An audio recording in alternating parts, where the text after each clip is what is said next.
জঙ্গি কার্যকলাপের সঙ্গে যুক্ত ব্যক্তিরা তৃণমূল কংগ্রেসকে ব্যবহার করছে।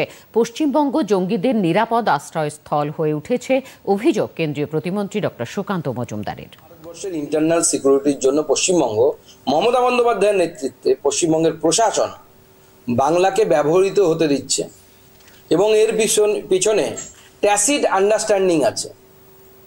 মমতা বন্দ্যোপাধ্যায় গোটা বছর নিশ্চুপ হয়ে, গোটা 5 বছর, এক ভোট থেকে আরেক ভোট পর্যন্ত এই জঙ্গিদের যারা মাথা, যারা এই জঙ্গি কার্যকলাপ চালায়, তাদের থেকে অনেক বেশি ডেঞ্জারাস হচ্ছে যারা ওয়াজ মাহফিলে বিভিন্ন এই ধরনের সাম্প্রদায়িক উস্কানিমূলক বক্তব্য রেখে রেডিকালাইজেশন বা সাম্প্রদায়িকরণ করে।